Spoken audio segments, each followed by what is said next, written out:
Recording in progress.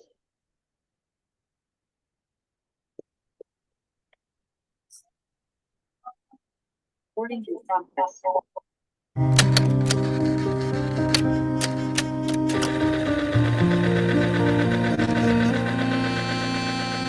कर्म तत्व की अनुप्रेक्षा से आत्मबोध विकसाए, हम भेद ज्ञान प्रगटाए, हम भेद ज्ञान प्रगटाए। निज आत्म में रमण करें और देह भाव विसराए, हम भेद ज्ञान प्रगटाए, हम भेद ज्ञान प्रगटाए।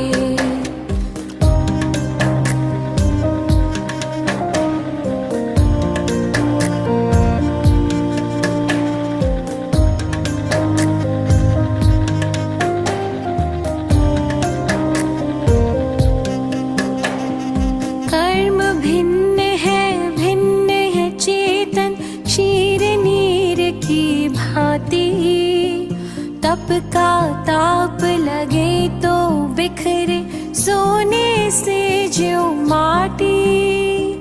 कर्म भिन्न है चेतन क्षीर नीर की भांति, तप का ताप लगे तो बिखरे सोने से ज्यों माटी। सम्यक ज्ञाता सम्यक दृष्टा सुबोध कर पाए, हम भेद ज्ञान प्रगटाए, हम भेद ज्ञान प्रगटाए। कर्म तत्व की अनुप्रेक्षा से आत्मबोध विकसाए, हम भेद ज्ञान प्रगटाए, हम भेद ज्ञान प्रगटाए।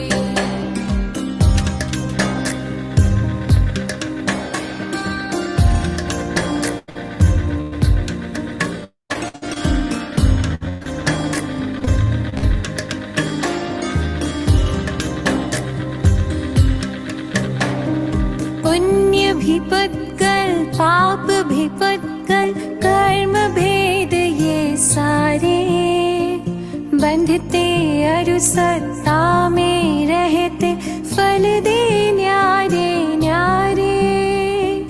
पुण्य भी पत्कल पाप भी पत्कल, कर्म भेद ये सारे, बंधते अरु सत्ता में रहते फल दे न्यारे न्यारे। ज्ञान दीप संभाव की ज्योति भीतर आप जलाए, हम भेद ज्ञान प्रगटाए, हम भेद ज्ञान प्रगटाए। कर्म तत्व की अनुप्रेक्षा से आत्मबोध विकसाए, हम भेद ज्ञान प्रगटाए, हम भेद ज्ञान प्रगटाए।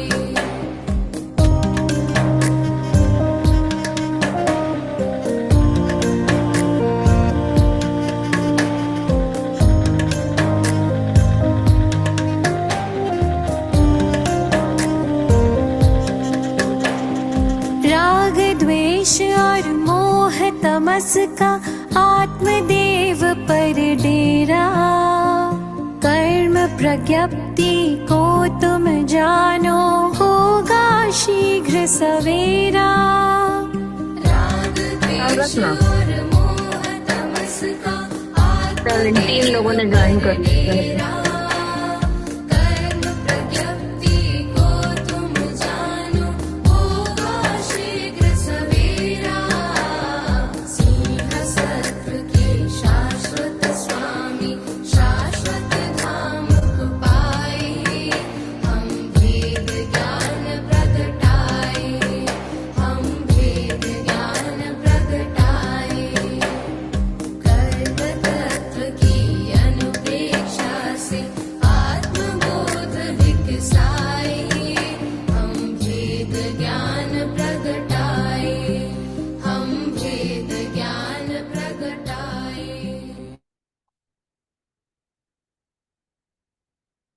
नमो अर्यन्ताणं नमो सिद्धाणं नमो आयर्याणं नमो वज्रायणं नमो लोये सर्वसाहुणं एसो पंच नमोकारो सर्व पावपणासनो मंगलम च सर्वेसिम परमं हवै मंगलम।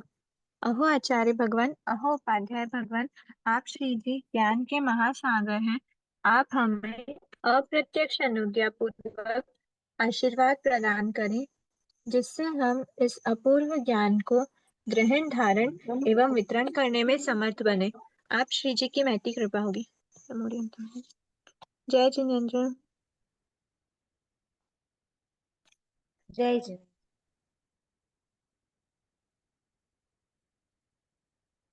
जय आज हम जिनेन्द्र। श्रेणी के बारे में देखना है। दो टाइप की श्रेणी क्या होती है। कल हमने देखा था कि 8th गुणस्थान में 5 अपूर्व कार्य होते हैं, जिस वजह से इस गुणस्थान को क्या कहते हैं, श्रेणीवर्ती गुणस्थान। मतलब श्रेणी यहाँ से स्टार्ट होती नहीं, सॉरी, इस वजह से उस गुणस्थान का नाम होता है अपूर्वकरण गुणस्थान। ठीक है। तो ये जो अपूर्वकरण गुणस्थान है उसके वो किस रीजन से इसको अपूर्वकरण गुणस्थान कहते हैं, क्योंकि ये 5 कार्य होते हैं इस गुणस्थान में जो पहले की अपेक्षा अपूर्व होते हैं, इसलिए इसको अपूर्वकरण गुणस्थान कहते हैं। और इसी गुणस्थान से क्या होती है, श्रेणी प्रारंभ भी होती है। इस गुणस्थान से श्रेणी प्रारंभ होती है, इसीलिए इस गुणस्थान को क्या कहा है, श्रेणीवर्ती गुणस्थान कहा है। ठीक है। इसके बाद 9th गुणस्थान में भी हम सेम डेफिनेशन में सेम पढ़ेंगे। उस श्रेणीवर्ती गुणस्थान को अनिवृत्ति पादल गुणस्थान कहते हैं।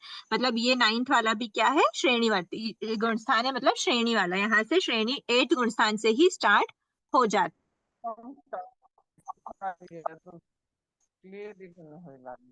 ये 5 अपूर्व कार्य कौन से थे वो हमने देखे थे। 5 अपूर्व कार्य मतलब कौन कौन से थे।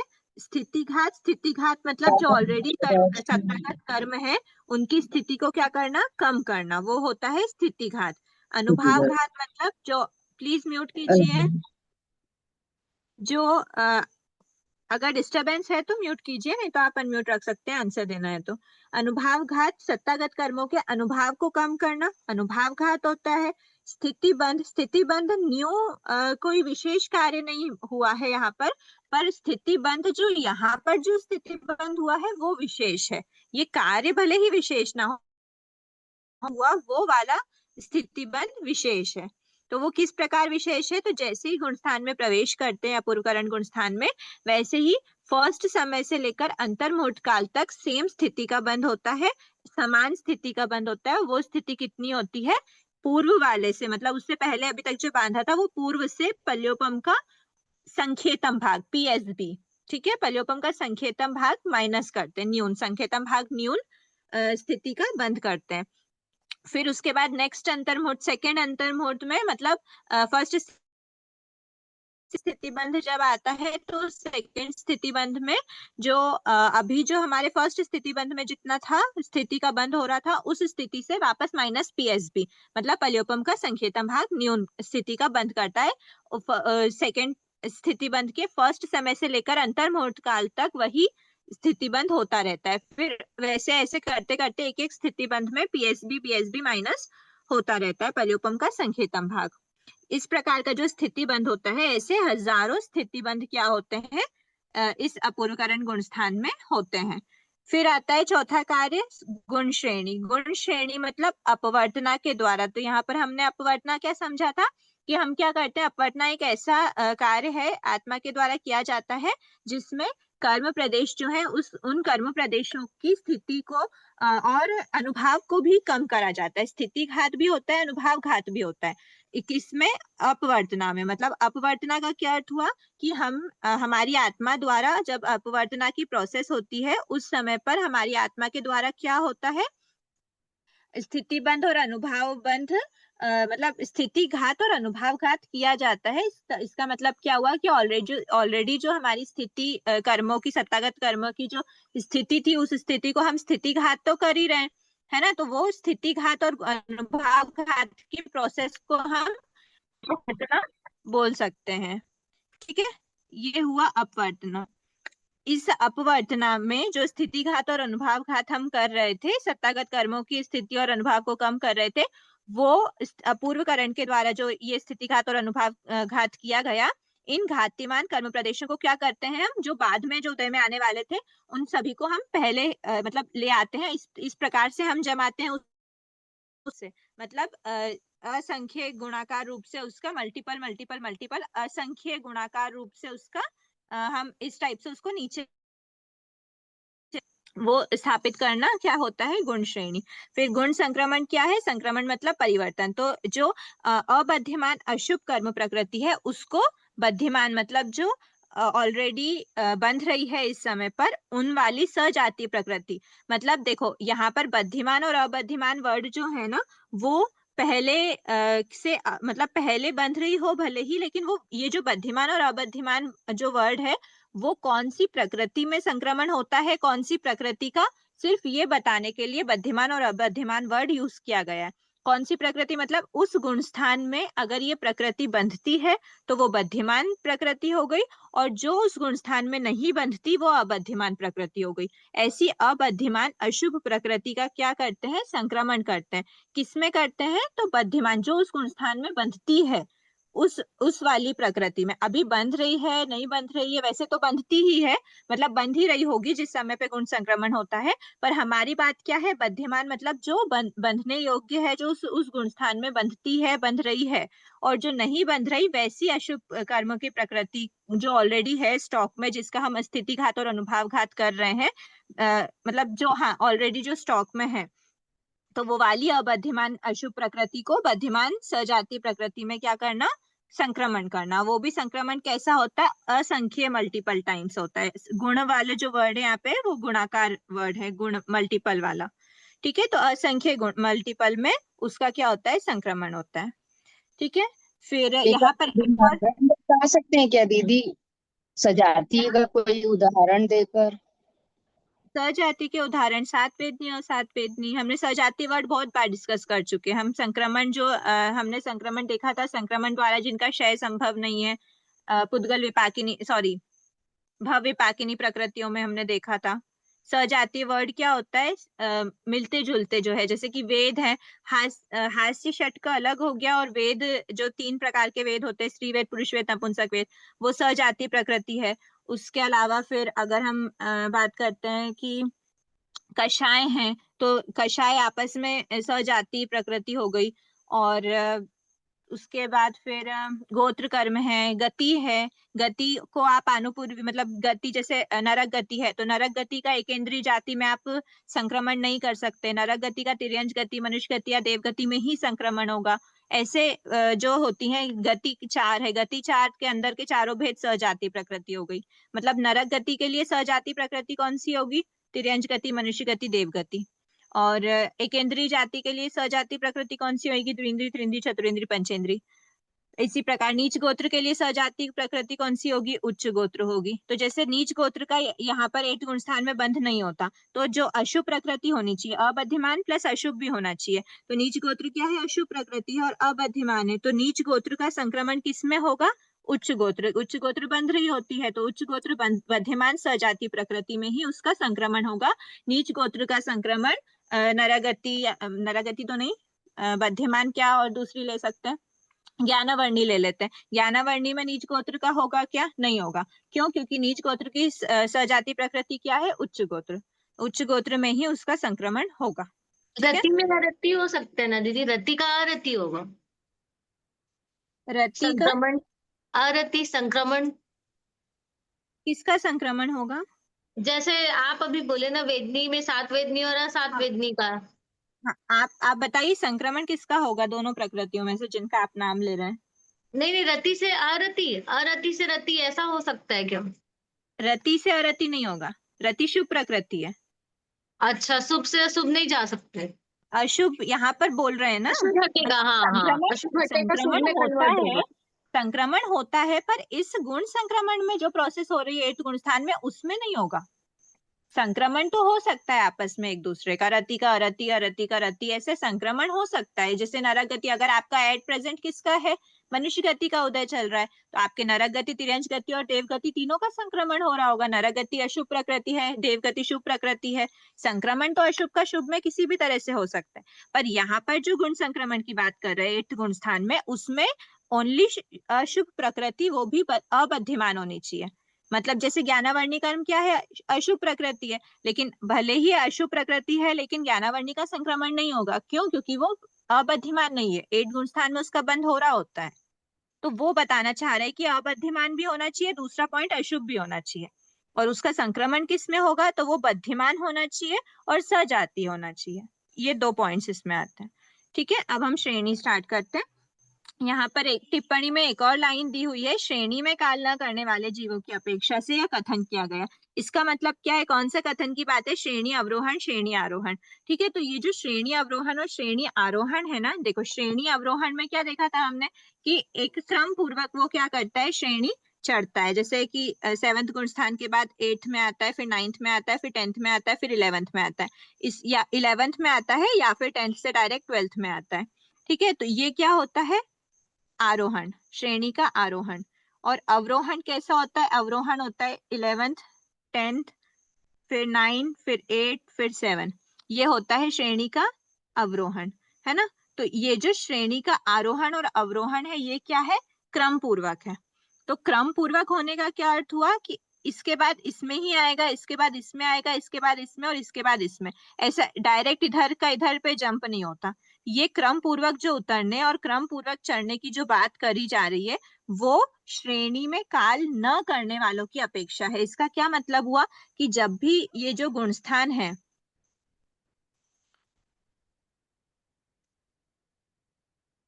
सॉरी यहाँ पे आरोहण हो रहा है ना, तो यहाँ से इधर जाएगा, 10 से 11 में भी जाता है, या फिर 10 से डायरेक्ट 12 में जाता है, 9 8 7, मतलब 7 से 8 में, 8 से 9 में, 9 से 10 में, 10 से 11 या फिर 10 से 12 में। ये जो आरोहण हो रहा है ना, ये क्रम पूर्वक हो रहा है। इसका मतलब क्या हुआ कि क्रम पूर्वक यहाँ पर हम श्रेणी में जो काल नहीं करे, अगर कोई भी जीव इन सभी गुण स्थानों में से किसी में भी काल कर गया एक्सेप्ट 12, क्योंकि 12 में काल नहीं कर, मतलब 12 के बाद वो काल नहीं करेगा, 12 में आया मतलब 13 14 और मोक्ष, है ना। तो 11th में है, 10th में है, 9th में, 8th में या 7th में, इन सभी गुण स्थानों में से किसी भी गुण स्थान में जीव अगर उसकी आयुष्य, मतलब इस गुण स्थान में वो जीव है और उसकी आयुष्य पूर्ण हो गई, तो वो डायरेक्ट कहाँ जाता है, वो डायरेक्ट 4th गुण स्थान पे जाता है। इसमें हो चाहे इसमें हो, 9th से हो, 8th से हो या 7th से हो, कोई भी गुण स्थान से अगर जीव काल करता है तो वो डायरेक्ट 4th गुण स्थान में ही जाता है। ठीक है, और यहाँ पर भी सेम है, अगर अवरोहण भी हो रहा है, अगर उसने काल नहीं किया, मतलब उस 11th गुण स्थान में था, 11th गुण स्थान में जितनी देर वो रह सकता था, जितना 11th गुण स्थान का टाइम था उतनी देर वो रहा, और वो 10th में आ गया। 10th में जितनी देर रह सकता था, उसको अलाउड था उतनी देर रहा, फिर 9th में आ गया। 9th में जितना अलाउड था 8th में आ गया। 8th में आने के बाद जितना अलाउड था 7th में आया। पर अगर इसी बीच उसमें जितना टाइम उसके लिए अलॉट किया जाता है कि आपको 9th गुण स्थान में इतने टाइम तक रहना है, तो उतने टाइम तक अगर वो नहीं रहा और उसके पहले ही उसके क्या आ गया, काल करने का समय आ गया, तो वो काल करके डायरेक्ट कहाँ जाएगा, वो 4th गुण स्थान में जाता है। ठीक है, 7th से काल करे, 8th से काल करे, 9th से काल करे, 10th से काल करे, या फिर 11th से काल करे। तो ये काल करने की अपेक्षा नहीं कहा है, क्योंकि काल करे ना तो वो डायरेक्ट 4th में चला जाता है। और हमको क्या बताना है, क्रम पूर्वक चढ़ना और क्रम पूर्वक उतरना। तो ये क्रम पूर्वक चढ़ना और क्रम पूर्वक उतरना किसकी अपेक्षा बोला गया है, तो वो श्रेणी में काल नहीं करने वाले जीवों की अपेक्षा बताया गया है। ठीक है, अच्छा 4th गुण स्थान में भी जाता है। तो ये जो श्रेणी के टॉप मोस्ट गुण स्थान होते हैं ना, चाहे वो आरोहण कर रहा हो या अवरोहण कर रहा हो, अगर वो श्रेणी के गुण स्थानों में है और वो काल कर गया, उसका मतलब वो 4th गुण स्थान में गया। तो 4th गुण स्थान में कौन से किस अपेक्षा हमने कहा है, यहाँ पर तो वो मनुष्य के भाव में था, यहाँ पर वो डायरेक्ट देव भाव में बनेगा, उत्पन्न होगा। और देवता का सबसे टॉप मोस्ट गुण स्थान कौन सा हो सकता है, ज्यादा से ज्यादा किस गुण स्थान तक जा सकते हैं, सर्वार्थ सिद्ध। नहीं नहीं नहीं नहीं, चौथा गुणस्थान ही हो सकता आप है। लोग ना क्वेश्चन को एक बार ध्यान से सुना कीजिए, क्वेश्चन के अकॉर्डिंग आपको आंसर देना चाहिए। मैंने आपसे क्या पूछा, मैंने आपसे देवता के भेद नहीं पूछे, देवलोक के भेद नहीं पूछे, मैंने पूछा कौन से गुण स्थान तक मैक्सिमम जा सकता है। तो आपका आंसर अगर अनुत्तर विमान है तो गलत है। गुणस्थान का नाम बताना है, गुणस्थान का क्रम बताना है, कौन से गुणस्थान तक मैक्सिमम जा सकता है। अविरत सम्यक दृष्टि 4th गुण स्थान तक ही देवता मैक्सिमम जा सकता है, 5th गुण स्थान में नहीं जा सकता। इसीलिए टॉप मोस्ट जो श्रेणी के गुण स्थान है उनमें अगर जीव काल कर जाए, अगर वो काल करा तो वो, प्लीज म्यूट कीजिए, अगर वो काल कर गया तो काल करने के बाद वो क्या करता है, डायरेक्ट देवता बनता है। तो देवता बना मतलब वो मैक्सिमम लेवल का गुणस्थान कितना हो सकता है देवता का, 4th हो सकता है। इसलिए वो 4th गुणस्थान में चला जाता है। ये उसका रीजन है वो डायरेक्ट जाने का। वरना आप लोग सोचोगे कि ऐसा भी कोई फैक्ट है क्या, ये फैक्ट के साथ साथ रीजन है कि इन गुणस्थानों में वो मनुष्य था, मनुष्य भव से वो देव के भव में जाता है। इतने टॉप लेवल के गुणस्थानों से वो अगर काल करता है तो कंपलसरी देव में ही जाता है, और देव में 4th गुण स्थान में जाता है। इसीलिए बोला है कि इन गुण स्थानों से अगर काल कर गया तो डायरेक्ट 4th में जाएगा, और काल नहीं करा तो वो क्रम पूर्वक ही उतरता और चढ़ता है। इसको बोलते हैं श्रेणी आरोहण और श्रेणी अवरोहण। अब हम देखते हैं दीदी दो टाइप की क्वेश्चन है, श्रेणी। दीदी क्वेश्चन है, जो आप बोले 11 से अगर काल कर गया तो वो अगले भाव में 4th गुण स्थान तक पहुंचेगा, वो मतलब देव बनेगा, हम्म। पर वो मनुष्य भी तो बन सकता है ना। नहीं, तो उसको कंपलसरी है तो देव मतलब बनेगा। जैसे, अच्छा जब उसको तीर्थंकर वो करना है तो मनुष्य बनना चाहिए था ना। तीर्थंकर काम कर्म की तो बात ही नहीं आ रही, नॉन तीर्थंकर भी श्रेणी नहीं चढ़ नहीं, सकते हैं। जैसे गुण स्थान में पहुंचे मतलब केवल ज्ञान हुआ तो, अच्छा केवल ठीक है ना। ज्ञान हुआ तो वो नीचे नहीं आएगा। हाँ केवल हाँ। ज्ञान कौन सा 11th में केवल ज्ञान की बात थोड़ी हो रही है। नहीं वो तो केवल 14 ज्ञान तो में। 13 गुण स्थान में आता है। हाँ हाँ। तो नहीं नहीं, 13 जैसे से तो वापस काल ही नहीं करेगा ना। हाँ 11 जैसे हाई लेवल का वो होता है ना गुण स्थान, मतलब अच्छे कर्म, मतलब अच्छे उसके भाव है तो वो पहुंचा है 10th से 11 जो भी है, 10 से 11, तो 11th में होने के बाद उसको मनुष्य वो मतलब मिलेगा ही नहीं, सिर्फ देव ही मिलेगा। हाँ, अच्छा। क्योंकि वो इतने हाई। और वैसे एक बात ये है कि जो दो टाइप की हम श्रेणी अभी देख रहे हैं ना, इन श्रेणी को कौन सा जीव श्रेणी पे आरोहण कर सकता है, तो उसके लिए बताते हैं कि देवता आयु, मतलब जिसने अगर आयु का बंध किया है तो वो वैमानिक देव की आयु का बंध किया होगा उसने। देवता की आयु, देव आयु का बंध किया होगा अगर उसकी आयु बद्ध है तो देवता की आयु बद्ध है तो कंपलसरी वो देवलोक में ही जाएगा ना, अगर इन गुण स्थानों में काल किया तो। ये एक रूल होता है कि अगर आप श्रेणी चढ़ रहे हो तो आपकी अगर आयु बंद हो चुकी है, देवायु बंद हुई है, तो ही आप श्रेणी चढ़ पाओगे। ऐसा रूल होता है। तो अगर वो देवायु ऑलरेडी बांधा हुआ है तो फिर वो श्रेणी में काल करने के बाद मतलब देव के भाव में जाएगा 4th गुण स्थान में। ठीक है, अब हम मैम देखते हैं वो दो तो टाइप। मैम दीदी श्रेणी काल करने का मीनिंग क्या हुआ, मतलब मृत्यु को प्राप्त होता है। हाँ, उसका ये भाव कंप्लीट हो गया, अगले भाव में जा रहा है वो। काल कर गया मतलब मृत्यु को प्राप्त हो गया, आयु तो पूर्ण हो गई। तो दी फिर अगर ये देवलोक में ऐसे श्रेणी का अवरोहन होके देवलोक में जाता है, तो फिर उसे नेक्स्ट भव में वापस से मेहनत करनी पड़ेगी गुणस्थान चढ़ने की। बिल्कुल करनी पड़ेगी, यही तो अच्छा। कर्मों का खेल है। लेकिन वो जब गुणस्थानों में मतलब इतने टॉप के गुणस्थान से अगर वो काल करके देवलोक में जाता भी है ना, देवलोक में भी आप ऐसा मत समझो कि देवलोक में गया मतलब देवता इस हर हर चीज को आप कॉमन लोगे।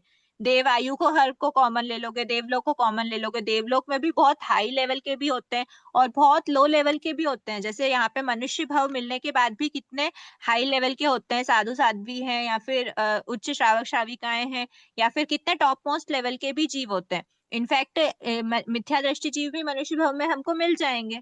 तो दोनों ही टाइप के हो गए ना। ऐसे ही देवलोक में भी हाई लेवल के भी देवता होते हैं और लो लेवल के भी देवता नहीं होते है। हैं। हाई और लो के साथ साथ में वहां पर भी मिथ्या दृष्टि और सम्यक दृष्टि जीव होते हैं। तो अगर इतने टॉप के गुण स्थानों में अगर टॉप के गुण स्थानों से काल कर रहे हैं, तो मतलब काल करते टाइम उनके टॉप के गुण स्थानों की विशुद्धि होगी, उतने लेवल की विशुद्धि है, तो वो अच्छी जगह पर ही जाके उत्पन्न हुए होंगे ना। और अच्छी जगह पर अगर गए हैं तो हो सकता है कि वहां पे सम्यक अवस्था में वो रहें और सम्यक अवस्था से वापस उनको मनुष्य भाव मिल जाए और इजीली वो वापस, क्योंकि बिल्कुल हो सकता है ये जो श्रेणी चढ़ते हैं ना, इन श्रेणी चढ़ने में क्या हो सकता है। देखो अभी अभी हम ये श्रेणी के बारे में डिस्कस करेंगे, दो टाइप की जो श्रेणी है। इसमें क्या होगा, इसमें हम देखेंगे कि देखो एक भाव में ना सबसे पहला रूल तो क्या होता है श्रेणी के लिए। अच्छा, एक बार दोनों श्रेणी को नहीं देखते हुए उनके रूल देखते हैं। दो टाइप श्रेणी। तो सबसे पहला रूल क्या कहता है कि मैक्सिमम एक भाव में जो श्रेणी है दोनों में से एक ही श्रेणी, दोनों में से एक, फर्स्ट पॉइंट है दोनों में से एक। ठीक है, मैं अभी वो बताती हूँ जो जिस बात को मैं बोल रही थी। पहले ये पॉइंट्स देख लेते हैं। दोनों में से एक ही श्रेणी को क्या कर सकता है जीव, आरोहण कर सकता है। ठीक है, जो मतलब आरोहण से हम अवरोहण अंडरस्टूड है, क्योंकि अगर श्रेणी आरोहण करेगा तभी जाके तो अवरोहण होएगा। तो हम बात कर रहे हैं यहाँ पर वर्ड हम सिर्फ आरोहण की लेते हैं। तो दोनों में से एक श्रेणी एक भाव में, है ना, एक भाव में अगर जीव को अगर कोई सा श्रेणी आरोहण करना है, मतलब जैसे मान लो इस भाव में मुझे श्रेणी आरोहण करना हो, तो इस भाव में मैं कौन सी श्रेणी का आरोहण कर सकती हूँ? या तो उपशमक या फिर शपक। एक ही भाव में दोनों श्रेणी का आरोहण नहीं हो सकता। क्या आप चाहो कि आप एक बार उपशमक श्रेणी चढ़ गए, फिर उतर गए, फिर शपक श्रेणी चढ़ जाओ और मोक्ष हो जाए? ऐसा नहीं होता। मतलब क्या ये अंडरस्टूड है कि अगर लास्ट भाव में, देखो शपक श्रेणी तो जीव लास्ट भाव में ही चढ़ता है, क्योंकि शपक श्रेणी के बाद तो डायरेक्ट उसका मोक्ष होना होता है ना। तो जो शपक श्रेणी है उसमें क्या होना है, शपक श्रेणी के बाद मोक्ष होना है। तो शपक श्रेणी जो है ये उसका चरम भाव है, ठीक है, चरम भाव। अगर ये चरम भाव है तो शपक श्रेणी वाला जो भाव है चरम भाव, उसमें उसकी उपशमक श्रेणी नहीं होगी, उपशमक श्रेणी नहीं होगी, ठीक है। अब मान लेते हैं कि अच्छा ठीक है, हाँ, अब मान लेते हैं कि उपशमक श्रेणी के पहले, मतलब ये उपशमक श्रेणी इसमें नहीं होगी, शपक श्रेणी ही चरम भाव में होगी। तो फिर जो अचरम भाव जो है ना, ये सभी उसके अचरम भाव होते हैं, मतलब जो चरम नहीं है वो सभी उसके चरम भाव होंगे। तो यहाँ पर ये है इससे पहले मतलब बीच में हो भी सकता है कि उसने कुछ भाव करे, फिर उसके बाद फिर इस भाव में आया, उसके बीच में कुछ भाव करे, इस भाव में आया, ठीक है। तो ये जो उपशमक श्रेणी है ना, उपशमक श्रेणी ये यहाँ पर लास्ट तो शपक श्रेणी है। और देखो शपक श्रेणी जीव कितनी बार चढ़ सकता है, थोड़ा एक कॉमन सेंस से बताओ। एक ही बार, एक बार, एक ही बार। एक बार मैक्सिमम एक ही बार चढ़ सकता है ना शपक श्रेणी। क्यों? क्योंकि अगर शपक श्रेणी चढ़ गया तो मोक्ष है, मोक्ष और हो मोक्ष जाए। चले गया तो वापस उसको श्रेणी चढ़ना ही नहीं पड़ेगी, ठीक है। तो शपक श्रेणी मैक्सिमम जीव कितनी बार चढ़ सकता है? Only one time. तो उपशमक श्रेणी जो बची हमारी, वो उपशमक श्रेणी मैक्सिमम एक भाव में कितनी चढ़, ये मान लो ये अपन ने दो बार, दो बार, चार दो बार, बार है क्या? दो बार, एक बार में 2 बार चढ़ सकती है। मैक्सिमम, ये अगर एक भाव है तो एक भाव में मैक्सिमम 2 बार वो उपशमक श्रेणी का क्या कर सकता है? आरोहण कर सकता है, ठीक है। और फिर कितना बताया है कि संपूर्ण संसार काल में, जैसे एक 4 भाव में बार। 2 बार है, इस भाव, प्लीज प्लीज एक बार ना मेरा एक्सप्लेनेशन हो जाए, उसके पहले आप लोग आंसर नहीं दो। अगर मैं पूछ रही हूँ तो आंसर दो, नहीं तो वो क्या फिर कंफ्यूजन क्रिएट होता है जो लोग नए पढ़ रहे होते हैं उनके लिए, ठीक है। तो ये हो गया एक भाव में 2 बार उपशमक श्रेणी चढ़ गए, ठीक है। ये भी कोई एक भाव था, मैक्सिमम कितने बार उपशमक श्रेणी चढ़ सकता है, तो इस भाव में भी 2 बार उपशमक श्रेणी चढ़ा, ठीक है। अब क्या इसके पहले भी कोई और भाव में वो 2 बार उपशमक श्रेणी चढ़ सकता है क्या? तो ऐसा नहीं हो सकता। क्यों? क्योंकि हमारा जो दूसरा पॉइंट है ना, वो दूसरा पॉइंट ये कहता है कि मैक्सिमम, नहीं, दूसरा पॉइंट तो हमने ये देख लिया कि ये वाला पॉइंट था। दूसरा पॉइंट ये है कि मैक्सिमम एक भाव में एक बार ही क्या होता है, उपशमक श्रेणी, सॉरी 2 बार उपशमक श्रेणी जीव चढ़ता है। शपक श्रेणी तो एक ही बार चढ़ता है, नहीं लेकिन दीदी, उपशमक, इसका क्या लॉजिक है कि 2 बार ही चढ़ता है? इसका लॉजिक नहीं है, ये भगवान ने इतनी आज्ञा दी है बस। भगवान ने क्या आज्ञा दी है, मतलब ये है ही ऐसा, भगवान ने ऐसा बताया है कि इतना ही होता है। कोई भी जीव अगर इतने भावों के विशुद्धि पे किसी की आत्मा अगर जा सकती है तो मैक्सिमम 2 बार ही जा सकती है, तीसरी बार वो उपशमक श्रेणी उसी भाव में नहीं चढ़ सकता, तो वो ठीक है। तीसरी बार में शपक हो जाएगा क्या दीदी? तीसरी बार में शपक कैसे होगा एक ही भाव में? क्योंकि शपक तो एक ही भाव में है, जिस भाव में शपक है उस भाव में उपशमक नहीं है। फर्स्ट पॉइंट ही यही है ना, एक नहीं भाव नहीं, में दोनों में जैसे से एक ही इस भाव श्रेणी में चढ़ ना, सकता है। हाँ, जैसे इस भाव में 2 बार उसने उपशमक कर लिया, फिर उसको अगला भाव मिला, तो अगला भाव शपक भी हो सकता है, उपशमक भी हो सकता है, ऐसा है? बिल्कुल हो सकता है, बिल्कुल हो सकता है। और शपक दीदी, हुआ, अगर उसका चरम भाव रहेगा तो वो शपक ही होगा, फिर वो उपशमक नहीं हो सकता, क्योंकि उपशमक वाले भाव में वापस शपक नहीं कर पाएगा, और शपक करे बिना मोक्ष नहीं जाएगा, ठीक है। तो और अगर दीदी इससे पहले वाले भाव में भी 2 बार उपशमक श्रेणी चढ़ एक सकता बार है, एक और बार एक बार एक बार प्लीज एक बार ना मैं या तो फिर डाउट्स में टॉपिक एंड होने पे लेती हूँ, एक बार आप लोग टॉपिक एंड हो जाने दो ताकि आप लोगों के जो डाउट है पहले टॉपिक में ही क्लियर हो जाए। सकते हैं, ठीक है। ये हो गया सेकंड पॉइंट, मैक्सिमम एक भाव में 2 बार उपशमक श्रेणी चढ़ सकता है। जैसे ये मैंने एक बॉक्स बनाया, ये तो उसका क्या है, चरम भाव है, ठीक है, ये चरम भाव है। इस चरम भाव में शपक श्रेणी चढ़ा उसने, कितनी बार शपक श्रेणी चढ़ सकता है, ओनली 1 टाइम, ठीक है। उस समय पर वो उपशम श्रेणी नहीं चढ़ सकता according to the first rule, क्योंकि ये दोनों में से एक ही श्रेणी चढ़ सकता है एक भाव में। तो यहाँ तो हमने फिक्स कर दिया। अब कुछ बीच में मान लीजिए कुछ भाव हुए नहीं हुए, यहाँ पर एक भाव हमने बीच में बात करी जो उसका अचरम भाव है, अचरम मतलब लास्ट नहीं है, तो second last, third last, what ever जो भी भाव है, तो ये वाला जो भाव है, इस भाव में उसने मैक्सिमम कितनी बार उपशमक श्रेणी चढ़, देखो शपक में तो इसमें चढ़ ही नहीं सकता क्योंकि शपक ओनली चरम में चढ़ता है। यहाँ पर उसके पास ओनली उपशमक का ऑप्शन बचा। उपशमक श्रेणी मैक्सिमम जीव मतलब अगर जीव के भावों की कितनी विशुद्धि हो सकती है उपशमक के लेवल की, तो वो मैक्सिमम कितनी बार हो सकती है, तो बताया एक भाव में 2 बार ही जीव उपशमक श्रेणी चढ़ सकता है, ठीक है। तो ये तो हमने 2 बार श्रेणी चढ़ा दी। अब थर्ड रूल हमारा क्या कहता है, कि थर्ड रूल ऐसा कहता है कि टोटल उसका संपूर्ण संसार काल चरम प्लस पहले के सारे अचरम भाव, तो जितना भी उसका टोटल संसार काल है, मैक्सिमम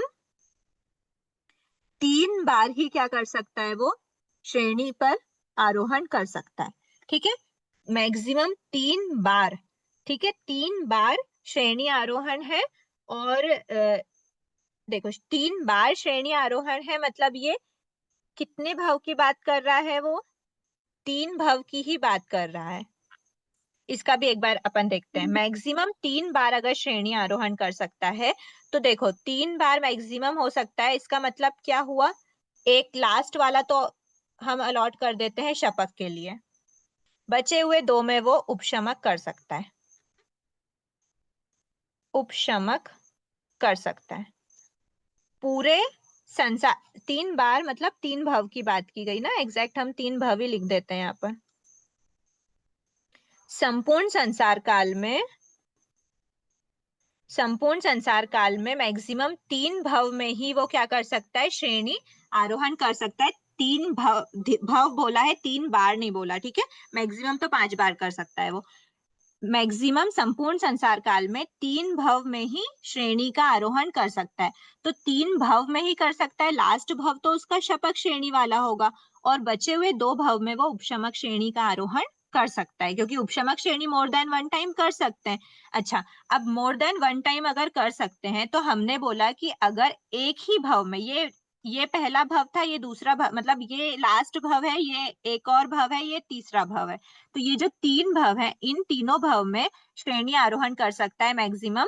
तो ये जो उपशमक श्रेणी है वो एक भाव में कितनी बार कर सकता है, तो बताया है कि एक भाव में वो 2 बार कर सकता है, मैक्सिमम 2 टाइम्स श्रेणी आरोहण कर सकता है।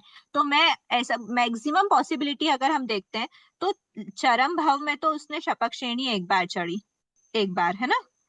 अब यहाँ पर मैक्सिमम पॉसिबिलिटी है अचरम, कोई अचरम भाव है जिसमें वो उपशमक श्रेणी चढ़ रहा है, तो मैक्सिमम कितनी बार चढ़ सकता है, तो मैक्सिमम 2 बार चढ़ सकता है। फिर कोई और मान लो कोई दूसरा अचरम भाव है, इसमें भी वो मैक्सिमम 2 बार क्या कर सकता है, श्रेणी आरोहण कर सकता है। कौन सा, उपशमक श्रेणी, ठीक है। तो ये उपशमक श्रेणी 2 भाव में कर सकता है, एक भाव में 2 बार कर सकता है। टोटल कितनी बार हुआ, टोटल हुआ 5 बार। मतलब संपूर्ण संसार काल में जघन्य तो एक बार, जघन्य एक क्यों बोला है, क्योंकि शपक श्रेणी करे बिना कोई भी जीव मोक्ष नहीं जाता, तो भले ही वो कभी कोई भी जीव उपशमक श्रेणी कभी ना करे, और डायरेक्ट अभी तक मतलब उसने कभी कोई श्रेणी नहीं चढ़ी, वो अभी तक 8th गुण स्थान को टच ही नहीं करा है, वो अभी तक पूरे संसार काल में 7th के ऊपर गया ही नहीं है, और सडनली वो 8th में गया, कौन से में, डायरेक्ट शपक श्रेणी में गया, 8, 9, 10, 12, 13, 14 मोक्ष। ऐसा भी हो सकता है कि जघन्य एक श्रेणी तो उसको चढ़नी ही पड़ेगी, क्योंकि शपक श्रेणी चढ़े बिना मोक्ष नहीं हो सकता। तो कोई भी जीव, यहाँ पर जो जीव की बात कर रहे हैं ना, भव सिद्धि की बात कर रहे हैं, ध्यान में रखना, तो वो जीव जघन्य एक श्रेणी मतलब जघन्य एक बार श्रेणी आरोहण तो उसको करना ही पड़ता है। और उत्कृष्ट कितनी बार कर सकता है? तो देखो, एक बार तो शपक कर सकता है, और जो दो भव है हमारे उपशमक के लिए, एक भव में मैक्सिमम 2 बार, इस भव में मैक्सिमम 2 बार, तो मैक्सिमम 5 बार ही संपूर्ण संसार काल में उत्कृष्ट 5 बार श्रेणी आरोहण कर सकता है। और इन 5 बार श्रेणी आरोहण में से 4 बार तो उपशमक श्रेणी का आरोहण किया और 1 बार शपक श्रेणी का आरोहण किया। इसीलिए यहाँ पे हमने जो थर्ड वाला था इसको क्रॉस बता दिया कि ऐसा नहीं हो सकता। ये और ये दो ही भव, अचरम भव में मैक्सिमम 2 ही भव खुले हैं जिनमें वो उपशमक श्रेणी कर सकता है, और एक भव में मैक्सिमम 2 बार कर सकता है, और थर्ड भव में उसको शपक श्रेणी करके मोक्ष जाना होता है, वो उसका चरम भव होता है। ठीक है, ये हमारे ये वाले पॉइंट्स कंप्लीट हो गए। अब पूछिए आप जो पूछ ये रहे थे। जघन्य क्यों बोल रहे हैं शपथ श्रेणी को दीदी? शपक श्रेणी को जघन्य नहीं बोल रहे हैं। जघन्य एक बार श्रेणी आरोहण कर सकता है, इतना बोल रहे हैं बस। तो उसमें अंडरस्टूड है कि जघन्य एक बार कर रहा है तो कौन सा करेगा? कंपलसरी वाला कौन सा है? इन दोनों में से कंपलसरी श्रेणी कौन सी है? शपक। शपक। शपक श्रेणी कंपलसरी श्रेणी है, वो करे बिना कोई भी जीव मोक्ष नहीं जाएगा। एक बार उपशमक करे बिना जा सकता है, इसीलिए जघन्य एक श्रेणी तो करनी ही पड़ती है। मिनिमम और मैक्सिमम, जो जघन्य और उत्कृष्ट है वो मिनिमम और मैक्सिमम कितनी बार श्रेणी आरोहण कर सकता है वो बता रहे। ठीक है, अब ये डाउट क्लियर है? ठीक है, अब हम आते हैं, एक बार इसका स्क्रीनशॉट लेना है तो एक बार ले सकते हैं, नहीं तो हम फिर दोनों टाइप की श्रेणी पे देखते हैं। ठीक है, अगर वो 2 बार उपशम श्रेणी चढ़ जाएगा तो नियम शपथ श्रेणी भी चढ़ेगा ही चढ़ेगा। वो 2 बार चढ़े या ना चढ़े ये तो नियमा ही है, कंपलसरी ही है। यहाँ पर वो शपक चढ़े ना चढ़े, पर उसको शपक तो, कोई भी जीव को मोक्ष जाने के पहले शपक तो चढ़ना ही पड़ेगा। ठीक है, और दीदी शपथ श्रेणी के नहीं, मुझे ये समझना है, अगर वो 2 बार शपथ श्रेणी उपशम श्रेणी चढ़ गया तो वो शपथ श्रेणी चढ़ेगा ही चढ़ेगा कि नहीं चढ़ेगा? नहीं पड़ेगा ना, सकता है शपथ चढ़ता है, चढ़ सकता नहीं, चढ़ता ही है। 2 बार उपशमक कर दो या 1 बार कर दो या 0 बार कर दो, शपथ तो 1 बार करना ही पड़ता है। क्लियर हुआ? वो ये पूछना चाह रहे हैं दीदी कि अगर 2 बार उन्होंने उपशमक श्रेणी चढ़ लिए 2 भवों में, तो फिर हाँ, मतलब वो पक्का है कि तीसरे भव में या मतलब तीसरे के बाद कोई से भी भव में वो शपथ चढ़ेंगे ही सही, क्या ये पूछना चाह रहे हैं? तो एंड भव में तो चढ़ेंगे ही ना। हाँ, मतलब अगर उन्होंने उपशमक कर लिया है, मान लीजिए दो बार 2 भव में, हाँ, तो तो उनका वो तो पक्का है अलाउड कि है। वो शपथ करेंगे। हाँ, तो वही बात है ना कि पक्का ही है ये। यहाँ की डिपेंडेंसी मत रखो आप लोग, यहाँ पे कुछ हो रहा है नहीं हो रहा है, ये तो होगा ही होगा। ये शपथ इस पे डिपेंड नहीं होता। आप बोलोगे कि ये 2 के बाद शपथ हो, जिस बो में 2 बार उपसम कर ले उसी बो में छप्पक कर सकता है क्या? फर्स्ट रूल क्या कहता है? एक भव में 2 श्रेणी हो सकती है क्या?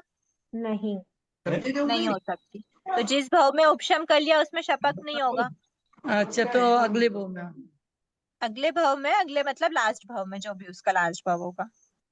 दीदी मेरा एक क्वेश्चन है, हाँ, अगर कोई जीव जैसे उपशमक श्रेणी में नहीं पहुंचा, वो डायरेक्ट शपथ श्रेणी जा रहा है, तो उसका कोई आप एग्जाम्पल बता सकते हो क्या जो इस टाइप का हुआ है, जो मतलब जिन्होंने डायरेक्ट शपथ श्रेणी से मोक्ष प्राप्त किया है, हमें डायरेक्ट मतलब ऐसे बिना उपशमक के? हमें ऐसे सभी जीवों का पता है क्या कि वो उनके पास्ट के लाइफ में उनने उपशम और शपथ करी है या नहीं करी है? सुकुमाल जी भी हैं, नहीं पता है। हमें हम सुकुमाल जी हैं, तीर्थंकर जी हो गए, गत्सुकुमाल मुनि सभी। के लिए ऐसा कहीं वर्णन आता है कि पूर्व के किसी भी भव में उन्होंने उपशम श्रेणी का आरोहण नहीं किया? नहीं आता। ऐसा तो हम नहीं बोल पाएंगे ना कि उनने कभी, हमको नहीं पता कि उनने कभी पूर्व के किसी भी भव हो सकता है, ये कितना ही पहले हो सकता है।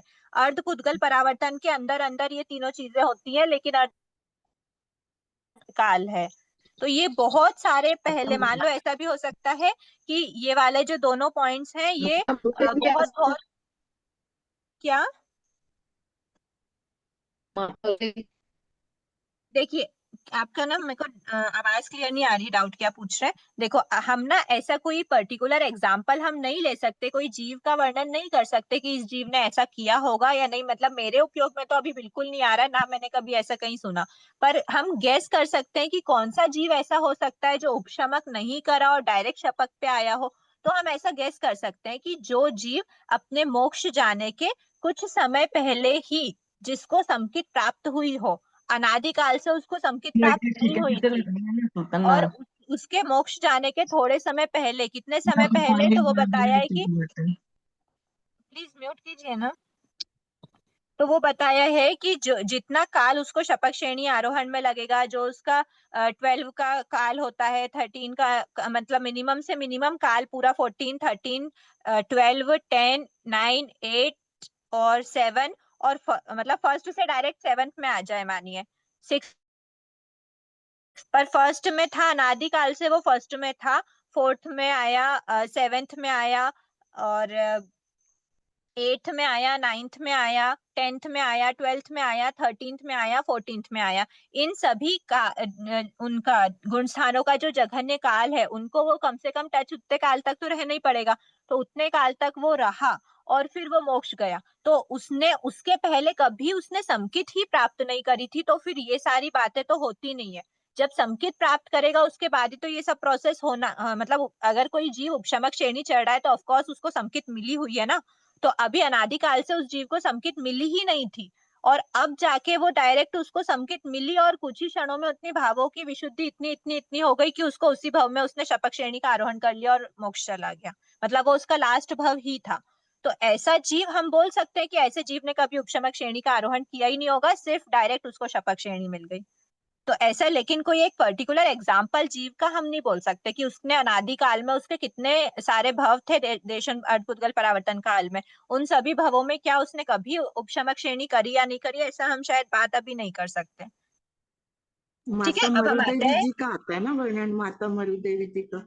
अगर ऐसा क्लियर वर्णन आता हो तो बिल्कुल ऐसा होता होगा, मेरे उपयोग में बिल्कुल नहीं है उनकी स्टोरी अभी, तो मैं नहीं बोल सकती। अगर आपको ऐसा ध्यान में है कि उनके इसमें ऐसा बताते हैं कि उनको अभी तक कभी समकित प्राप्त नहीं हुआ था, अभी तक कभी उनने उपशम श्रेणी का आरोहण नहीं किया और डायरेक्ट उनको शपथ श्रेणी और मोक्ष हो गया, तो बात अलग है।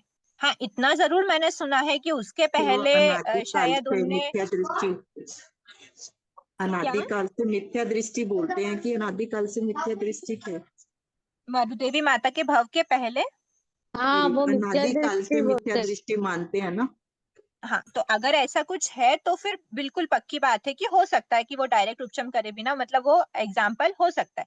मैंने आपको बताया ना कि ऐसा कोई जीव है तो हो सकता है। अब वो जीव का एग्जाम्पल अगर आपको ध्यान में है तो अच्छी बात है, मेरे उपयोग में नहीं था वो, है ना। वो जीव ऐसा वाला हो सकता है जो अनादिकाल से मिथ्या दृष्टि है, लेकिन इसी भव में उसने इतने टाइम पहले ही उसको समकित प्राप्त हुआ और उसने शपथ श्रेणी का आरोहण किया और वो मोक्ष चला गया, ऐसा जरूर हो सकता है। ठीक है, और अगर ऐसा मरुदेवी माता के लिए एक बार मैं भी कंफर्म करके आती हूँ, अगर बिल्कुल ऐसा है तो मरुदेवी माता हमारे सामने एग्जाम्पल है, हम आगे से ले सकते हैं उसको। ठीक है, अब हम आते हैं दोनों टाइप की श्रेणी पे। अनुश्री जी, अर्जुन माली हो सकता है क्या? अर्जुन माली को इसके पहले समकित प्राप्त हुआ था नहीं हुआ था मेरे ध्यान में नहीं है। देखिए, उनका ये वर्णन नहीं चीज आता है, ना। ज्यादा मुझे ना स्टोरीज के बारे में ज्यादा पता नहीं है, तो अगर आप लोग को डेफिनेटली पता है तो आप लोग बिल्कुल बता सकते हैं, बाकी मुझे तो नहीं, मैं ध्यान तो में नहीं है डाउट ज्यादा। डाउट में पूछ रही हूँ, मुझे हाँ भी हाँ, ध्यान नहीं। मुझे भी ऐसा एग्जैक्ट ध्यान में नहीं है, तो फिर मैं आपको नहीं बता सकती स्टोरीज का। अगर है डेफिनेटली आपको ध्यान में तो फिर हम उसको ले सकते हैं। और अगर आप लोग मरुदेवी माता का बोल रहे हो कि वो अनादिकाल से मिथ्या दृष्टि थी, तो फिर ऐसे जीव को तो डायरेक्ट शपथ श्रेणी आरोहण वो करता है बिना उपशमक करे, तो हम उसमें उनका एग्जाम्पल ले सकते हैं।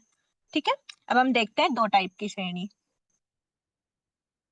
दो टाइप की श्रेणी होती है, एक श्रेणी होती है उपशमक श्रेणी जिसके बारे में हम अभी बात कर रहे थे, एक उपशमक श्रेणी और एक शपथ श्रेणी। अब ये दोनों श्रेणियों में होता क्या है, देखो मोटे मोटे रूप से तो हमको समझ में आ ही गया कि उपशमक श्रेणी में अगर कोई जीव आरोहण कर रहा है तो फिर अवरोहण भी होता ही होता है, लेकिन शपथ में एक बार अगर आरोहण कर लिया तो फिर वापस अवरोहण के चांसेस नहीं है। ठीक है, तो शपथ में ऐसा क्या होता है जिसमें वो अवरोहण के चांसेस बचते ही नहीं है, तो बताया, देखो मैंने बताया था कि जितने भी गुणस्थान है वो सभी गुणस्थान में क्या होता है, जनरली मोहिनी कर्म के कारण ही वैसे वैसे गुणस्थानों में वो जीव, मतलब वो जीव वैसे वैसे गुणस्थानों में मोहिनी कर्म के उदय वगैरह के कारण ही ऐसा, बंध उदय वगैरह के कारण उन गुणस्थानों में, बंध की भी बात ना करे, एक बार उदय की ही बोल दे कि फर्स्ट गुणस्थान में किसके कारण होता है, मिथ्यात्व वेदनी के उदय के कारण। फिर सेकेंड गुणस्थान में भी अनंतानुबंधी कषाय के उदय वगैरह के कारण होता है। और थर्ड गुणस्थान में सम्यक मिथ्यात्व वेदनी के उदय के कारण होता है। फिर फोर्थ गुण स्थानों में उसके अप्रत्याख्यानावरण कषाय का उदय रहता है। फिफ्थ गुण स्थान में उसके प्रत्याख्यानावरण कषाय का उदय रहता है। सिक्स्थ गुण स्थान में उसका प्रत्याख्यानावरण का क्षय तो हो, मतलब वो तो उसका उदय नहीं होता प्रत्याख्यानावरण का, उसका क्षयोपशम हो गया होता है, पर उसके संज्वलन क्रोध का संज्वलन चतुष्क का उदय रहता है, संज्वलन कषाय का। फिर उसके बाद फिर सिक्स्थ में, सेवेंथ में, एट्थ में, नाइन्थ में, और उसके बाद नाइन्थ गुण स्थानों तक उसके सूक्ष्म क्या है, संज्वलन लोभ, सूक्ष्म लोभ का मतलब चारों ही कषाय का रहता है, वहां तक बादर कषाय का उदय, और 10th गुण स्थान में उसके सूक्ष्म कषाय का मतलब सूक्ष्म लोभ का उदय रहता है। तो सूक्ष्म लोभ भी क्या है, मोहिनी कर्म की प्रकृति है। तो ये जितने भी गुणस्थान 1 से देखो, चाहे 10, 11, 12 तक भी देखो, तो सभी गुणस्थानों में क्या होता है, मोहिनी कर्म के कारण ही लगभग उसकी आत्मा की विशुद्धि मोहिनी कर्म के उदय के कारण ही उस लेवल पे गुणस्थान पे उसको ले जाती है। ठीक है। तो अब इसमें जो शपक श्रेणी है ना, इसमें भी शपक श्रेणी मतलब जीव अगर एक बार ऊपर चढ़ा और वापस नीचे नहीं आया तो क्या हुआ, तो सबसे बड़ा रीजन है उसका मोहिनी कर्म। ठीक है। तो मोहिनी कर्म को क्या कर दिया, मोहिनी कर्म के कारण ही क्या हो रहा था, यहाँ पे डावाडोल वाली स्थिति आ रही थी। तो मोहिनी कर्म, एक बार इसको ऐसे देखते हैं।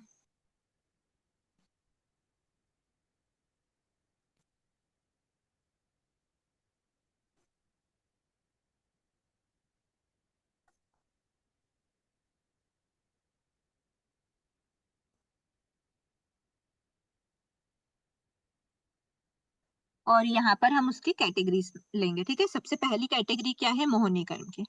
ठीक है। मोहिनी कर्म के कारण ही क्या होता है, इन दोनों में उसके मतलब इन दोनों श्रेणी में वो उस अकॉर्डिंग रहता है। तो मोहिनी कर्म का क्या होता है, यहाँ पर मोहिनी कर्म का उपशम होता है। ठीक है। और यहाँ पर उस मोहिनी कर्म का क्षय कर दिया जाता है। मतलब कभी अगर जीव शपक श्रेणी चढ़ा तो वापस आने का नाम ही नहीं होगा। तो वापस आने का कौन रीजन बनता है, उसका मोहिनी कर्म। मोहिनी कर्म है तो वो वापस आएगा, मोहिनी कर्म नहीं है तो वो वापस नहीं आएगा।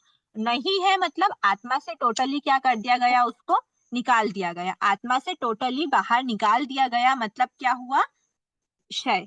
तो देखो क्षय क्या होता है, क्या अभी भी हमारा क्षय चल रहा है कोई भी प्रकृति का, नहीं। प्रकृति का नहीं, मैं कोई भी प्रकृति नहीं बोलूंगी, मैं ऐसा बोलूंगी क्या अभी क्षय चल रहा है, प्रकृति वर्ड नहीं बोला मैंने, सिर्फ इतना बोला क्या अभी हमारा क्षय चल रहा है। नहीं, उपशम चल रहा है। घाती कर्म का क्षय हो गया, मतलब आघाती का तो बचा है। हमारे घाती कर्म नहीं है क्या, हमको ज्ञानावणी दर्शनावणी नहीं है। सारे ही कर्म है। हमको अभी तो मतलब जैसे इसकी जो अभी तो क्षय है तो 8 ही नाश हो कर्मों गई का है। उदय चल रहा है ना। हाँ, 10वें गुणस्थान में 6 होता है। क्षय हो रहा है अभी। अभी हमारी खुद की स्थिति हम बता रहे हैं, अगर हम 5th गुण स्थान में है तो अभी अभी तो हमारे हम तो 8 ही कर्म का मिथ्यात्व में उदय है ना। है दीदी, मिथ्यात्व में है ना अभी तो अपन। नहीं, नहीं भाई, नहीं नहीं नहीं प्लीज मिथ्यात्व में नहीं है। हम लोग 5th गुण स्थान में, अगर हमने छोटा से छोटा व्रत प्रत्याख्यान भी स्वीकार किया, प्लीज यार इतना कचरा मत करो, इतने सारे गुण स्थान पढ़ के आए हैं।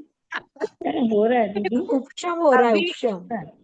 अभी हमारे 5th गुण स्थान हमने क्या देखा, वीरता विरत होता है ना, व्रतधारी श्रावक होता है, तो हम व्रतधारी श्रावक तो हैं एटलीस्ट, हमने थोड़ा सा भी व्रत पचखान आंशिक रूप से भी स्वीकार किया हुआ है, हम उसको ज्ञान पूर्वक उसका ग्रहण और पालन कर रहे हैं, तो हम वीरता विरत जीव है ना। भले हमने सर्ववीरती स्वीकार नहीं करी, आंशिक रूप से तो विरत है, और ज्ञान पूर्वक समझ पूर्वक लिया है। मिथ्या दृष्टि तो अज्ञान है, हम इतना तो कॉन्फिडेंस है खुद पे कि हाँ भाई हमें श्रद्धा है भगवान की वाणी पे, तो हम मिथ्या दृष्टि तो नहीं है एटलीस्ट। ठीक है। क्या नहीं है, तो अभी सम्यक हमारा क्षय हो रहा है क्या, देखो मेरा पूछने का मतलब ये हो रहा था है कि क्या हमारे क्षय चल रहा है अभी। तो देखो क्षय का जो एक्चुअल मीनिंग होता है ना, सुनो सुनो अब एक बार म्यूट करना। क्षय का जो एक्चुअल मीनिंग होता है ना, क्षय का मीनिंग ये होता है क्षय मतलब आत्मा से प्रदेशों का बाहर निकलना। किसका? प्रदेशों का।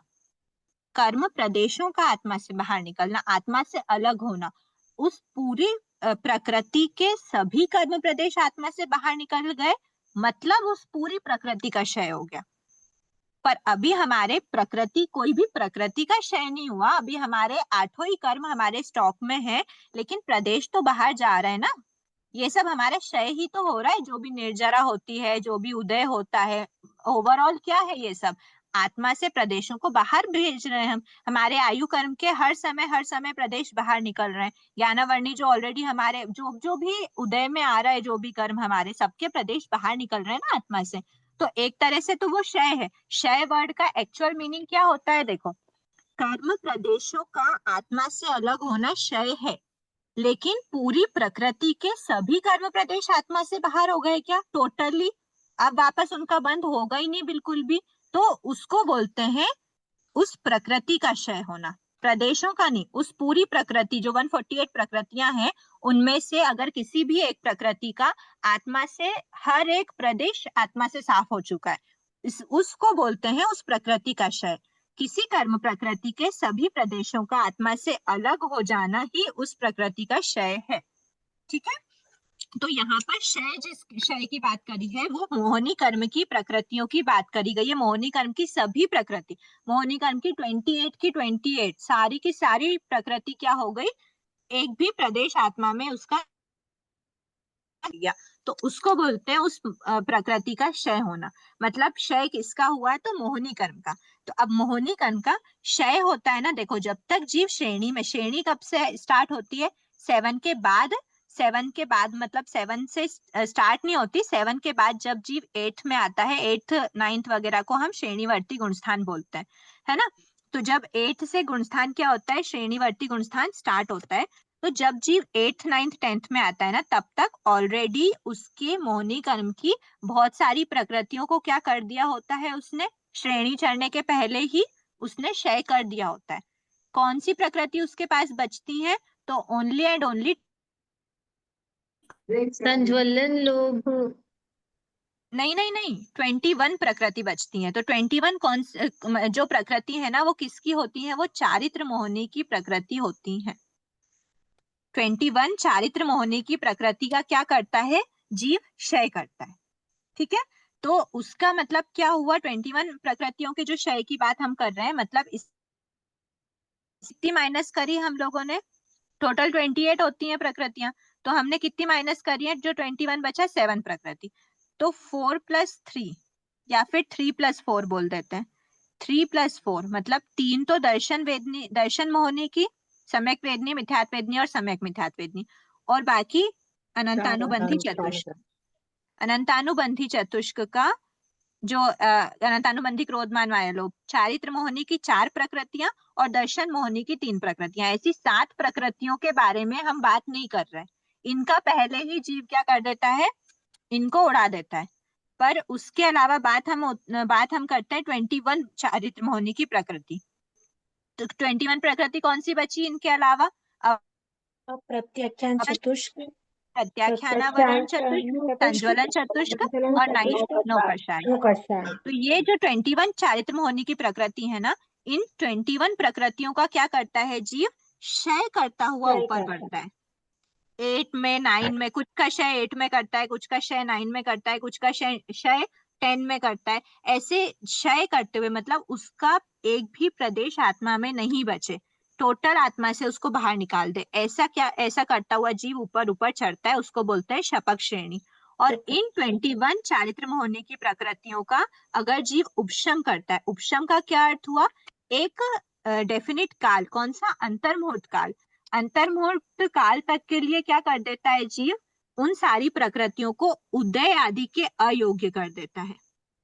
उदय आदि के अयोग्य मतलब ना तो उनका उदय होता है, ना उनका मतलब उनसे कोई भी छेड़छाड़ नहीं होती, अपवर्तना उद्वर्तना ये सब कुछ भी नहीं होता। किसका? 21 चारित्र मोहनी की प्रकृतियों का। 21 प्रकृतियों का उदय आदि के अयोग्य उसको कर देना क्या होता है? उपशम। कितने टाइम तक के लिए? अंतर्मुहूर्त काल तक के लिए। तो अगर उदय वगैरह कुछ भी नहीं हो रहा है, ना उदय हो रहा है, ना कर्म, ना तो प्रदेश आत्मा से बाहर निकल रहे हैं, ना कुछ हो रहा है, पर अंदर स्टॉक में पड़े हुए हैं। अंदर स्टॉक में कौन से पड़े हैं? ये 21 चारित्र मोहिनी के जो प्रदेश है, वो 21 प्रदेश, चारित्र मोहिनी के जो 21 प्रकृति है, वो प्रकृति आत्मा में अंदर दबी हुई है, लेकिन उनका उदय वगैरह कुछ भी नहीं हो रहा। ऊपर से ऐसे दिखेगी कि ये चारित्र मोहिनी की प्रकृति बची ही नहीं, लेकिन उसका अंदर उनमें सत्ता में स्टॉक में वो रहता है, उसको बोलते हैं उपशम। उपशम की डेफिनेशन याद कर लेते हैं। कर्म प्रकृति को अंतर्मुहूर्त काल के लिए उदय आदि के अयोग्य कर देना उपशम कहलाता है। ठीक है, ये हो गया उपशम। और क्षय मतलब कर्म प्रदेशों का आत्मा से अलग होना। क्षय होता है कर्म प्रदेशों का। पर अगर किसी प्रकृति की क्षय की बात करेंगे तो उस प्रकृति के सभी प्रदेशों का आत्मा से अलग हो जाना उस प्रकृति का क्षय होता है। ठीक है, अब ये देखा ये हमने दीदी सारे। केवल अंतर्मुहूर्त के लिए ही उदय के आदि के लिए योग्य कर देना होता है क्या? हाँ, अगर अंतर्मुहूर्त से ज्यादा हो तो नहीं उपशम कहलाएगा? अंतर्मुहूर्त के उदय के बाद उसकी जो उपशम की हुई प्रकृति होती थी वो वापस से, जैसे राख है, राख को बैठा दिया जाता है पानी में, मतलब जब राख बैठ जाती है पानी में तो वो ऊपर से एकदम क्रिस्टल क्लियर वाटर, एकदम वाटर अच्छा दिखता है, लेकिन अंतर्मुहूर्त काल तक के लिए ही वो राख अंदर दबी रह जाएगी। उसके बाद वो राख है कि अंतर्मुहूर्त से ज्यादा कोई भी प्रकृति का उपशम नहीं हो सकता। ठीक है, तो ये जो पूरी 8 9 10 की जो प्रोसेस होती है, 8 में गया ना, 8 से 9 में गया, 9 से 10 में गया, 10 से 11 में गया, 11 से वापस 10 में आया, 10 से वापस 9 में आया, 9 से वापस 8 में आया, 8 से 7 में आया, ये पूरी प्रोसेस में ओवरऑल काल अंतर्मुहूर्त का ही लगता है। अच्छा दीदी, सम्यक प्रयत्न कब छीन हुआ? वो बात फिर आगे की हो जाएगी, वो आप लोग अभी लोगे ना तो वो बहुत हैवी हो जाएगा। मतलब बस इतना समझो कि श्रेणी के पहले इन सारी प्रकृतियों से छेड़छाड़ कर दी गई है। अब अपने पास बची है तो सिर्फ 21 प्रकृति बची है। वो प्रोसेस बहुत लंबी होती है, कब हुआ, किसके बाद किसका हुआ, किसके बाद किसका, वो बहुत लंबी प्रोसेस हो जाएगी वो। ठीक है, ठीक है। तो दीदी क्षय में भी फिर अंतर्मुहूर्त काल ही होता है क्या? जब शपथ हाँ, श्रेणी चढ़ता है अंतर्मुहूर्त काल ही होता है। 8 9 10, 10 से 11 में गया, 11 से 12, नहीं सॉरी, 10 से डायरेक्ट 12 में गया। 8 9 10 और शपथ है ना ये, 8 9 10 फिर 12 में गया, और 12 के बाद 13 में पहुंचा, तो तब तक तो 13 में पहुंचे तब तक वो शपथ श्रेणी थोड़ी कहलाएगी। शपथ श्रेणी से तो ऊपर जा चुका है ना वो, 12 और 13 में जा चुका है। 13 में भले ही वो देशन करोड़ पूर्व भी रहे और फिर उसका मोक्ष हो, मतलब जब तक उसका मोक्ष नहीं होता उससे थोड़े टाइम पहले तक उसको 13 गुण स्थान में केवली के रूप में ही रहना पड़ता है। वो हम आगे बात करेंगे 13 गुण स्थान में, अभी उसको नहीं सोचो। अभी अपना श्रेणीवर्ती गुण स्थान कौन से है? 8 9 10 है। ठीक है, और तो वो 11 सब में, अंतर्मुहूर्त में ही चढ़ जाता है वो? हाँ, अंतर्मुहूर्त में 8 9 10 को क्रॉस कर देता है। ठीक है, अब वो अगर उपशम में चढ़ा हुआ है तो वो 11th में आ जाएगा अंतर्मुहूर्त बाद, और अगर वो क्षय किया हुआ है, शपथ श्रेणी में है, तो 8 9 10 अंतर्मुहूर्त क्रॉस करके वो 12th में आ जाएगा। ठीक है, तो दीदी बाकी तो हमारे को जन्मों लग जाते हैं गुण स्थान चढ़ने में, और ऐसे इस 8 समय 9 विशुद्धि भी तो कितनी होती है, ये भी तो देखो। विशुद्धि कितने हाई लेवल की, ऐसे हल्के में नहीं मिल जाती है श्रेणियां। ये श्रेणी तक पहुंचने में आत्मा की विशुद्धि कितनी हाई लेवल की होती है। मतलब जब हम 8th गुण स्थान तक पहुंचेंगे तब विशुद्धि इतनी हो जाएगी कि बस फिर हम क्विकली। अंतर्मुहूर्त में ही हम सारी चीजें कर देते हैं, फिर जो भी प्रोसेस करनी होती है वो अंतर्मुहूर्त में ही कर देते हैं फिर। दीदी एक क्वेश्चन है, जो जैसे हाँ, इस भाव में जो 8th में पहुंचा है वो डेफिनेटली 9th और 10th गुण स्थान में पहुंचेगा ही, या फिर वो 11th में जाके वापस आएगा, या फिर 12 13 उसी में हो जाएगा उसका? मतलब क्वेश्चन नहीं समझी मैं, क्या जैसे ना, पूछ रही? जैसे इस भाव में 8th गुण स्थान में पहुंचा वो, तो हाँ, वो 9th और 10th में भी उसी भाव में पहुंचेगा हाँ, कि वो मर कंपलसरी है। भी सक, एट्थ में मतलब अगर कार्य एक कर बार टच सकता है? कर गया, एट्थ में एक बार टच कर गया तो उसको 9th में जाना ही पड़ेगा, 10th में जाना ही पड़ेगा, और अगर वो उपशमक के रूप में चढ़ा होगा तो वो 11th में भी जाएगा, 11th से वापस 10 में जाएगा, 9 में आएगा, 8 में आएगा, फिर 7th में आएगा। 7th के बाद वो खुला है, फिर वो डायरेक्ट फर्स्ट में भी चला जाए, 6th में भी चला जाए, कहीं भी जाए, पर और 8th ऐसा में अगर एक बार टच किया तो उसको ऊपर जाना और ऊपर जाके आना तो पड़ेगा ही। मतलब वो जैसे 8th में पहुंचा तो काल नहीं करेगा? काल तो कर सकता है, यहाँ पे हमने नहीं, इसीलिए वो टिप पढ़ रहे हैं, वो काल नहीं करने की अपेक्षा पढ़ रहे हैं। क्योंकि काल कर गया तो डायरेक्ट फोर्थ में काल तो कर ही सकता है ना, अगर उसकी आयु जितनी बंधी होगी उसमें उसको काल करना पड़ेगा तो कर ही सकता है। पर अगर आयु नहीं उसकी पूर्ण हुई और उसका अभी आयुष्य और बचा हो तो उसने ऊपर चढ़ के और नीचे वापस आया, उनको अंतर्मुहूर्त से ज्यादा टाइम नहीं लगता ये सब करने में। ठीक है, अभी हम नेक्स्ट पॉइंट पे चलते हैं। मैम नीचे आने के बाद पहले गुण स्थान तक जा सकता है क्या? नीचे आने के बाद पहले गुण स्थान तक जा सकता है शायद, हाँ जा सकता है। ठीक ठीक सा। तो सेकंड और पॉइंट है, नीचे आना, अगर उपशमक श्रेणी चढ़ा है, उपशम श्रेणी, तो नीचे आना अनिवार्य हो जाता है। ऐसा नहीं है कि हाँ। 10वें में बैठे रह सकते हैं। नहीं नहीं, उसका काल ही अंतर्मुहूर्त है ना, काल अंतर्मुहूर्त के बाद आपको नीचे उतरना ही पड़ेगा। जघन्य उत्कृष्ट काल होता है सभी गुण स्थानों का, उस उतने काल से ज्यादा आप उस गुण स्थान में नहीं रह सकते। अगर आप ऊपर चढ़ रहे हो, आरोहण हो रहा है तो आप 10 से 11 में जाओ, 11 में अगर आपका अवरोहण हो रहा है तो 10 से 9 में जाओ, पर आपको 10 में ज्यादा देर अंतर्मुहूर्त से ज्यादा नहीं रह पाओगे। और अंतर्मुहूर्त प्लस अंतर्मुहूर्त प्लस अंतर, सभी का काल अंतर्मुहूर्त का होता है, और सारे अंतर्मुहूर्त मिला के टोटल भी काल अंतर्मुहूर्त ही होता है। ठीक है, ये केवल आप 8, 9, 10, 11, 12 का कह रहे हैं, या 7th गुण स्थान में, 6th में, ये उसमें भी यही लागू होगा? नहीं, अभी हम श्रेणी के गुण स्थानों की बात कर रहे हैं। हम अभी आपको ना काल की बात की नहीं गई है, वो तो काल का पॉइंट आ गया कि इतने काल के बाद उसको ऊपर जाना पड़ेगा। बाकी हर एक गुण स्थान का अपना काल होता है, मिनिमम और मैक्सिमम। ठीक है, बिल्कुल फटाफट एग्जाम दीजिए, फटाफट एग्जाम को क्लियर करिए। नेक्स्ट भाव तो नहीं, सॉरी, इसी भाव में अगर आपकी पूरी पूरी संभावना है कि हम आपको इसी भाव में आगे का करवा देंगे, बस आप एक बार एग्जाम देके क्लियर करिए। ठीक है, नेक्स्ट कोर्स में, हाँ नेक्स्ट भाव नहीं बोल रही थी, क्षमा याचना। फिर हम आते हैं सेकेंड पॉइंट पर, चारित्र मोहिनी कर्म की ये जो 21 प्रकृतियों का जो उपशम कर रहा है ना, वो उपशमक जीव क्या कहलाते हैं? जीव कॉल्ड, जो जीव उपशमक श्रेणी मतलब जो 21 चारित्र मोहिनी प्रकृतियों का क्या कर रहे हैं, उपशम कर रहे हैं, उन जीवों को हम कहते हैं उपशमक जीव। वो जीव कहलाते हैं उपशमक। और जो जीव इन 21 चारित्र मोहिनी प्रकृतियों का क्षय कर रहे होते हैं वो जीव कहलाते हैं शपक जीव।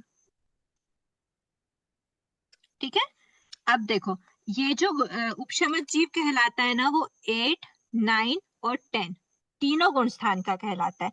शपक जीव 8, 9, 10 तीनों गुण स्थान का कहलाता है। ठीक है, अब ये जो उपशमन करने की जो प्रोसेस है, जब तक जीव उपशम कर रहा होता है, देखो यहाँ पर हमने 11th गुण स्थान वाले जीव को उपशमक क्यों नहीं लिया, क्योंकि उस समय पर वो उपशमक नहीं है। उस समय पर वो जो जीव है ना, वो 11th गुण स्थान में टोटल उपशम कर चुका है, तो वो उपशांत मोह वाला जीव कहलाएगा। ठीक है, यहाँ पर जीव का नाम नहीं लिखा हुआ है ना, ठीक है, पर यहाँ पर ये अंडरस्टूड होता है कि जो 11th गुण स्थान है ना, उपशांत मोह, वो उपशांत मोह वाला जीव उपशमक जीव नहीं है, वो उपशांत बोल देंगे हम। वो जीव कैसा है, उसके मोह का उपशांत हो गया। उपशमक मतलब उपशम की प्रोसेस चल रही है, तो वो किस में चलती है, वो 8, 9, 10 में चल रही होती है। ठीक है, और शपक जीव किसको बोलेंगे, 8, 9, 10 में जो जीव इनका क्षय कर रहा होता है, ऑन गोइंग प्रोसेस वाली, जो ऑन गोइंग प्रोसेस वाले जो जीव है उनको शपक और उपशमक कहते हैं। अगर वो जीव के उपशम हो गया है मोहिनी कर्म का, तो वो जीव उपशांत कहला सकता पहुंच जाता है। और अगर उसके मोहिनी कर्म का क्षय हो गया होता है तो वो क्षीण मोह गुण स्थान में, मतलब क्षीण मतलब टोटल क्षय हो चुका है मोहिनी कर्म का, वैसे गुण स्थान में वो चला जाता है। पर जब ऑनगोइंग प्रोसेस है, 8, 9, 10 की प्रोसेस है, वो जीव क्या कहलाता है, उपशमक या फिर शपक। अब देखो इसमें एक बात ऐसी होती है कि जो ये 8, 9, 10 है ना, इसमें तीनों गुण स्थानों में कुछ ना कुछ अपना अपना कार्य होता है। तो 8th गुण स्थान में क्या होता है, तो 8th गुण स्थान में जो भी कार्य, जैसे हमने देखे कि 5 अपूर्व कार्य होते हैं, 5 अपूर्व कार्य हमारे 8th गुण स्थान में होते हैं, लेकिन 5 अपूर्व कार्य होने के अलावा भी मतलब इनके अलावा और कुछ कुछ भी होता है, पर 5 अपूर्व कार्य 8 गुण स्थान में होते हैं। और जो उपशम की जो प्रक्रिया स्टार्ट होती है ना, वो 8th में स्टार्ट नहीं होती, वो उपशम की प्रक्रिया 9th में स्टार्ट होती है। मतलब जीव 21 प्रकृतियों का उपशम करना कहाँ से स्टार्ट होता है, तो वो 9th से स्टार्ट होता है। पर उसकी तैयारी कब कर लेता है, वो 8th में ही कर लेता है। और डेफिनेटली 8th में आया है मतलब 9th में तो टच करेगा ही करेगा। और 9th के बाद जो रिमेनिंग उसके उपशम होता है, वो रिमेनिंग उपशम 10th में करता है। तो उपशम की क्रिया 9th और 10th में हो रही है, पर उस क्रिया का प्रिपरेशन जो है वो 8th गुण स्थान में ही होता है। जिस प्रकार बोलते हैं ना, इसमें एक उदाहरण ऐसा देते हैं कि जैसे राजकुमार है, वो राजकुमार राजा बनने वाला है, मतलब नेक्स्ट आगे चल के वो राजा बनने वाला है। अभी वो राजा बना नहीं है, पर फिर भी उसको ना राजा ही कहा जाता है। मतलब राजा की ही, जो भविष्य में राजा बनने वाला राजकुमार है उसको राजा कहा जाता है। इतना कहा, राजा के लेवल पे ही उसकी पोजीशन होती है। उसी प्रकार जैसे अगर हम देखो, अगर हम बोलते हैं कि हमको मान लीजिए हमको केक अगर बेक करना है, तो हम उसको क्या करेंगे, पहले ओवन को प्री हीट करेंगे। तो प्री हीट अगर आप कर रहे हो, तो देखो आपके पास चांस होता है कि आप उस प्री हीट करके आपका कोई भी रीजन आ गया, आप उसको छोड़ दो। बट अगर यहाँ पे ये श्रेणी चढ़ने में ऐसा नहीं होता, तो आप उसको वो वाला एग्जेप्शन केस अपना एक तरफ रख के ये समझना कि अगर आपने ओवन को प्री हीट किया है, तो अब आप उसमें केक रखोगे और केक में बेकिंग की प्रोसेस होगी। तो देखो, बेकिंग की प्रोसेस कब स्टार्ट होती है, बेकिंग की प्रोसेस तो 9th गुण स्थान में स्टार्ट हुई है। मतलब जो भी उपशम की प्रोसेस है 9th गुण स्थान में स्टार्ट हुई है। 10th में, मतलब 9th में स्टार्ट होके थोड़ी बहुत हुई है और फिर बची हुई 10th में हुई है। लेकिन 8th में भी उसकी प्रोसेस, तो आपकी जो केक बनाने की प्रोसेस है, आपका केक बन रहा है, उसमें आप प्री हीट को भी प्रोसेस में इन्वॉल्व करोगे।